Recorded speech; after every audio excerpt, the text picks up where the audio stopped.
ஏன் பெரும்பாலானவர்கள் செல்ஃப் இம்ப்ரூவ்மெண்டில் தோல்வி அடைகிறார்கள்? மக்கள் எல்லோரும் வாழ்க்கையில் மேம்படவே விரும்புகிறார்கள். புத்தகம் வாங்குவது, ஜிம் போக முயற்சி செய்வது, ஒரு வாரத்திலேயே நிறுத்துவது. மூச்சு விடாமல் மோட்டிவேஷன் வீடியோஸ் பார்ப்பார்கள். புதிய ப்ராமிசஸ் கொள்வார்கள். பிளானர்ஸ் வாங்குவார்கள். ஆனா சில வாரங்கள் கழிச்சா அதே பழைய வாழ்க்கை, அதே பழைய பழக்கங்கள். இது ஏன் நடக்கும்? இன்றைய வீடியோவில் ஏன் பெரும்பாலானவர்கள் செல்ஃப் இம்ப்ரூவ்மெண்டில் தோல்வி அடைகிறார்கள், அதையும் நீங்க எப்படி அவாய்ட் பண்ணலாம் அப்படின்னு சொல்ல போறோம். 1. Motivation drop. அதிகபட்ச மக்கள் செல்ஃப் இம்ப்ரூவ்மெண்ட் ஆரம்பிக்கிறது மோட்டிவேஷன் மூலமே. ஆனா மோட்டிவேஷன் என்ன? ஒரு டெம்பரரி எமோஷன், ஒரு ஸ்பார்க். நீங்க ஒரு வீடியோ பார்த்தா, ஒரு புத்தகம் படிச்சா அந்த தூண்டுதல் வரும். பட் அது நீடிக்காது. மோட்டிவேஷன் குறைந்தால் ஆக்ஷன் நல்லா மறைந்துவிடும். முக்கிய உண்மை, செல்ஃப் இம்ப்ரூவ்மெண்ட் என்பது உங்களுக்கு உண்டாகும் உணர்ச்சியின் மேல் இல்லை, அது உங்கள் கட்டுப்படுத்தப்பட்ட செயல்களின் மேல். மோட்டிவேஷன் வந்து போகும், கமிட்மெண்ட் தான் நம்மை முன்னேற்றும். 2. ஐடென்டிட்டிக்கு எதிரான கோல்ஸ். மக்கள் செட் பண்ணும் கோல்ஸ் பல நேரங்களில் அவர்களின் உள் அடையாளத்துக்கு எதிராக இருக்கும். எக்ஸாம்பிள், அதிகாலை 5 மணிக்கு எழுந்திடணும். ஆனால் உங்க ஐடென்டிட்டி, நான் நைட் ஆவல் தான். எடை குறைக்கணும்.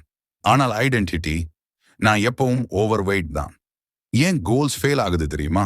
நீங்க உங்களுக்கு உங்களே சொல்லிக் கொண்டு இருக்கும் கதையே உங்க வாழ்க்கையா மாறுது. ஒரு பழக்கத்தை மாத்தணும்னா முதல்ல உங்க உள் அடையாளத்தை மாத்தணும். 3. All or nothing mindset. இந்த காரணம் மிகப்பெரியது. சிலர் இப்படி நினைப்பார்கள், ஒவ்வொரு நாளும் பெர்ஃபெக்டா இருக்கணும். ஒரு நாள் மிஸ் பண்ணிட்டேன், சரி விட்டுட்டேன். ஒரு நாள் ஜிம் போகலனா எவ்ரிதிங் இஸ் ரூயின்ட். ஒரு நாள்ல 20 பேஜஸ் படிக்கலனா ருட்டீன் கலாப்ஸ். இந்த பெர்ஃபெக்ஷன் எக்ஸ்பெக்டேஷன் தான் செல்ஃப் இம்ப்ரூவ்மெண்ட்டை அழிக்கவும் முக்கிய காரணம். உண்மையான வளர்ச்சி சிறிய சிம்பிள் ஆக்ஷன்ஸ் தொடர்ந்து செய்யப்படுவது. Consistency is greater than perfection. 4. too many changes at a time. Life change பண்ண போறேன் என்று ஒரு சடன் எனர்ஜி வந்ததும் எல்லாத்தையும் ஒரே நேரத்தில் மாற்ற முயற்சி செய்வார்கள். Diet, gym, reading, meditation, journaling, side skill ஒன்றும் நீடிக்காது. ஏன்? மனித மூளை ஒரே நேரத்தில் அதிக மாற்றங்களை செய்து சஸ்டெயின் செய்ய முடியாது. த கீ இஸ் ஒரு பழக்கம், ஒரு மாற்றம் ஒரே நேரத்தில். Slow progress is shockers long lasting progress. 5. Not good environment plus system. எனக்கு டிசிப்ளின் இல்லை அப்படின்னு பலர் சொல்லுவார்கள். ஆனா உண்மையில் பிரச்சனை டிசிப்ளின் இல்லை, சிஸ்டம் இல்லை, என்வைரன்மெண்ட் சரியில்லை என்பதுதான். எக்ஸாம்பிள்ஸ், வீட்டில் ஜங்க் ஃபுட் இருந்தா டயட் ஃபெயில் ஆகும். ரிமோட் அருகில் இருந்தா ரீடிங் இம்பாசிபிள். ஃபோன் டேபிள்ல இருந்தா ஃபோக்கஸ் ஜீரோ. என்வைரன்மெண்ட் தான் உங்கள் டே டு டே டிசிஷன்ஸை ஷேப் பண்ணும். சரியான விஷயங்கள் எளிதாக கிடைக்க வேண்டும், தவறான விஷயங்கள் கடினமாக இருக்க வேண்டும். அதுவே குட் சிஸ்டம். 6. முயற்சி செய்ய வேண்டியது மேற்பரப்பு பிரச்சனை மட்டுமே. பலர் ப்ரொக்ராஸ்டினேஷன், ஓவர் திங்கிங், லேசினஸ், இதை ஹேபிட் ப்ராப்ளம் என்று நினைப்பார்கள்.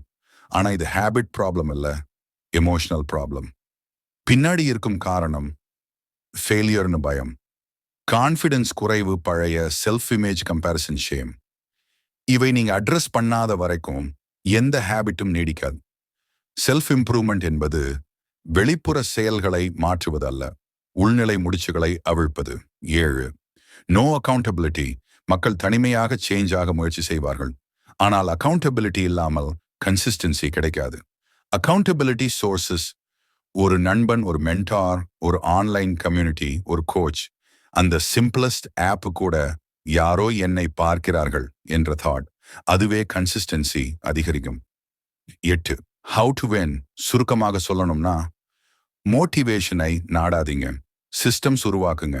உங்க ஐடென்டிட்டியை அலைன் பண்ணுங்க, பெர்ஃபெக்ஷன் மென்டாலிட்டியை விடுங்க. ஒரே நேரத்தில் ஒரு சேஞ்ச் மட்டும். என்வைரன்மெண்ட்டை மாற்றுங்க, ரூட் காஸை கண்டுபிடிக்குங்க, அக்கௌண்டபிலிட்டி வச்சுக்கோங்க. பெரிய மாற்றங்கள் அப்படியே ஒரே நாள்ல வராது. ஆனா சின்ன சின்ன பழக்கங்கள், தினமும், வாரங்கள், மாதங்கள், இதுதான் வாழ்க்கையை முழுக்க மாற்றும். இந்த வீடியோ யூஸ்ஃபுல்லா இருந்ததுன்னா லைக் பண்ணுங்க, சப்ஸ்கிரைப் பண்ணுங்க, கீழே கமெண்ட் பண்ணுங்க. நான் மாற்றத்துக்கு தயாராக இருக்கேன். நான் ஒவ்வொரு காமெண்ட்டுக்கும் இண்டிவிஜுவலி மோட்டிவேட் பண்ணி பதில் தர்றேன்.